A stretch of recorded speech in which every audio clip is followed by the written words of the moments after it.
Having given the two examples above, you may wonder how to avoid TBE academic writing traps for the Chinese. And the answer is to imitate the discipline-based exemplary papers first. And here are the 10 tips for imitating discipline-based exemplary articles. First, do search for discipline-based exemplary articles. Second, do create folders of different discipline-based exemplary articles.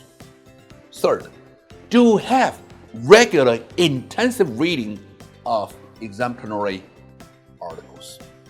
Fourth, do study the coherent structure of exemplary articles. Fifth, do study the cohesive style of exemplary articles. Sixth, do follow the writing styles of exemplary articles. Seventh, do revise your papers according to these exemplary articles. Eighth, do follow the formulaic expectations of targeted journals. Ninth, do develop your own academic voice and elegance. 10th, do consult professionals.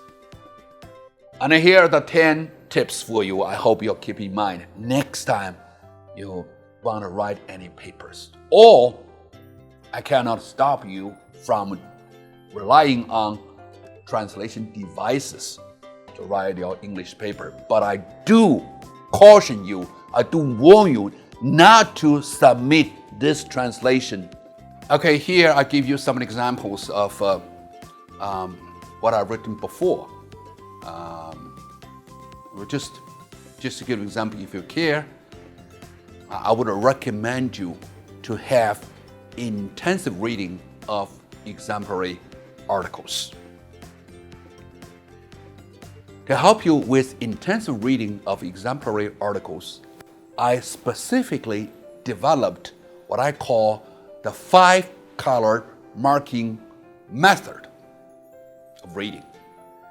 It means use 5 different color marker. You have yellow, green, pink, brown, and blue.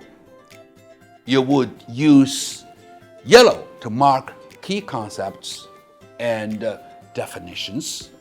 You would use green to mark key theories and perspectives.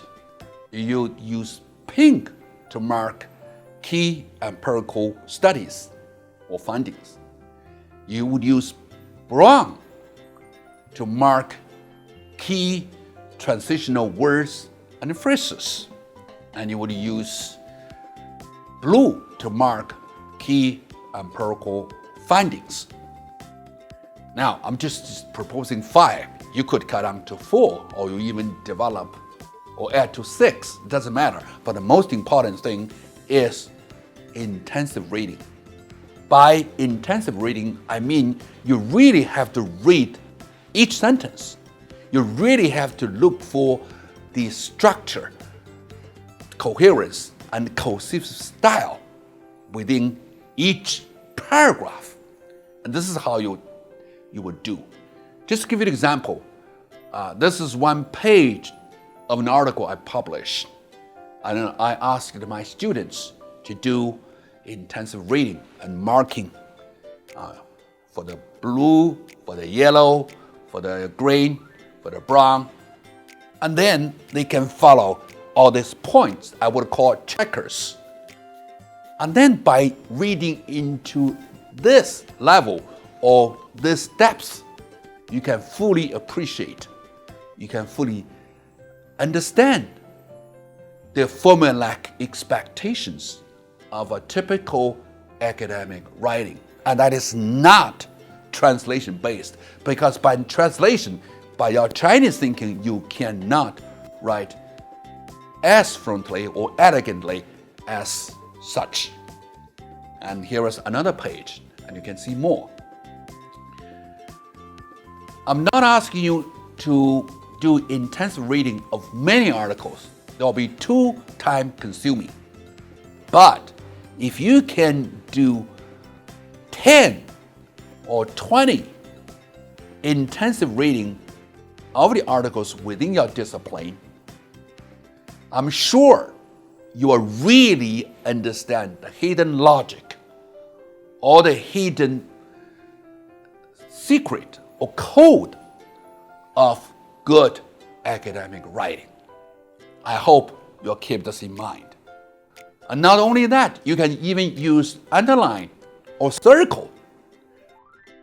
Single out the key sentences that you think that are good, that are elegant.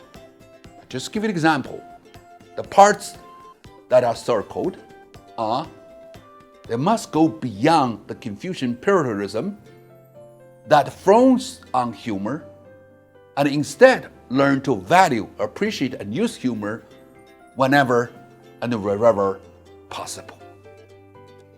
Now, this is actually a paraphrase that I got from my own writing before and someone else's writing.